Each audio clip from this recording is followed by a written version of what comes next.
Today we have with us Mr. Vijayanand, CEO, Amara Raja Power Systems. We welcome you, sir. Thank you. So starting with the interview, so much has been talked about green energy. So what are the challenges that come up when we change the technology, older technologies to the new ones which are in sync with the greener ones?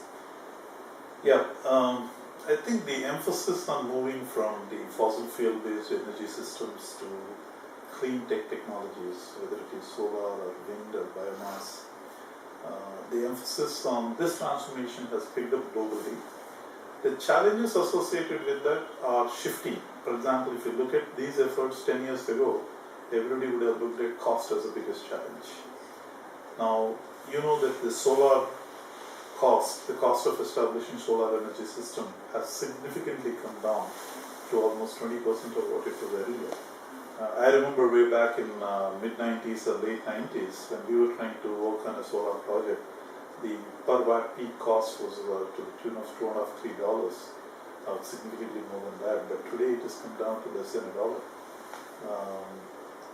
One is scale helped it to come down, and the technology intervention or technology breakthroughs have helped it to reduce.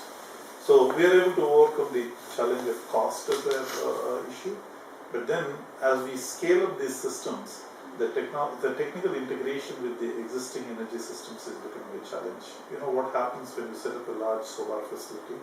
Assume that there is suddenly a cloud passing through. The generation will get interrupted. The moment you have a generation transient, as we call it, going through, the grid integration creates disturbance in the grid. So how do you resolve this issue?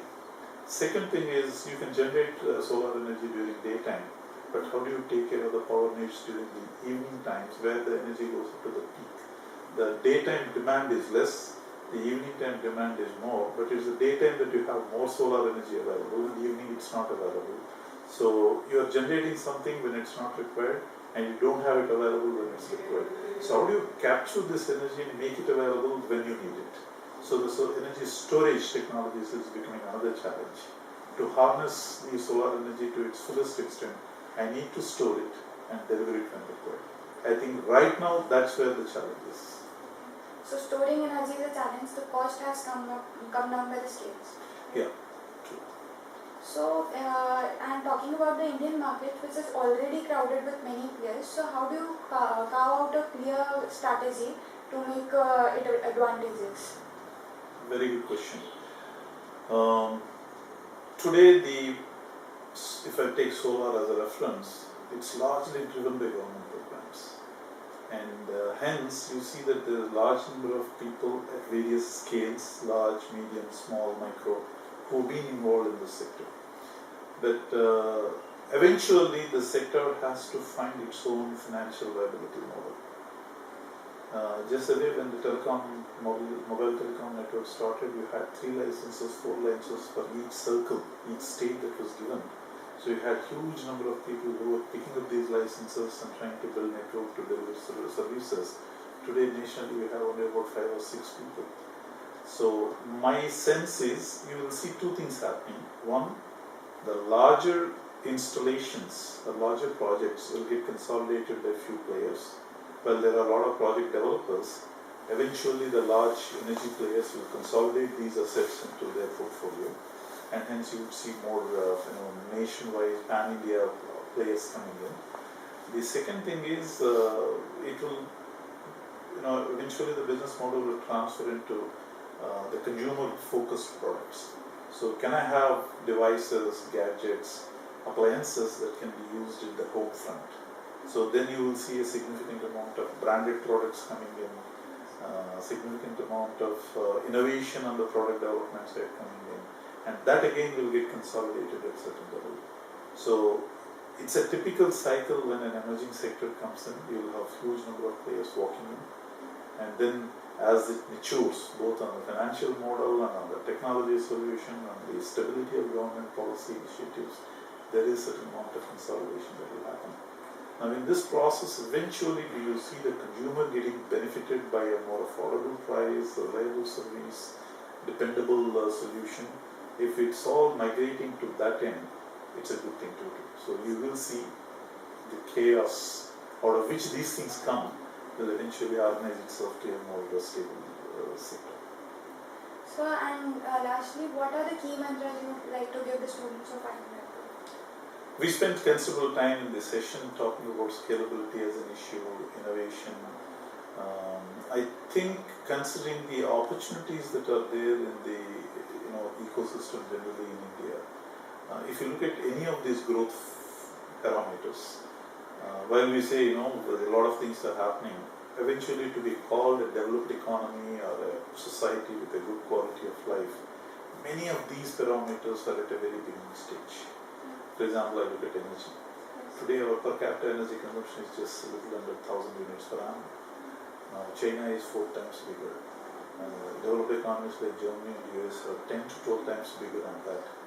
While energy efficiency should direct the consumption of energy to be lowered, the basic standard of quality of living, if it has to go up, one surrogate indicator is about energy consumption. So you're talking about a growth opportunity there to the tune of anywhere between 7 to 10 times eventually when we become a developed economy. So what goes into building that kind of infrastructure, that kind of energy ecosystem? Similarly, look at the automotive. Today we talk about automotive sector being very successful. But if you look at the car penetration per 1,000 people, India is probably far below than China, though I don't have the numbers offhand. So if you were to get to that level, you look at how many more such transportation requirements are required, required on this. The other advantage that India has is that because we are an emerging mode, we cut short certain learning curve that other economies would have gone. So you leapfrog on technology, you leapfrog on business models. So the students need to be aware of these opportunities and look at the futuristic demands of the businesses. And as somebody who has worked with Amara Raja Group, which is very socially conscious, I think one of the challenges for the students also is to see how their talent, while it's growing the organization or growing the business, is making themselves relevant for the social issues. Am I working to solve the societal problems through the business that I operate with? Business need to make profit, business need to grow to be alive. But what the business does, is it solving the societal problems? Energy is a very important aspect. Public transport is another thing. Future water is going to be a major thing.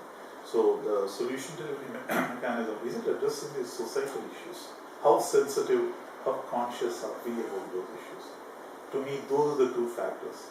Is the student keeping his talent and competencies relevant for future? And is he or she sensitive about these social issues? I think in the Indian context, that's what I consider as the biggest opportunities. So thank you, sir, for your valuable additions.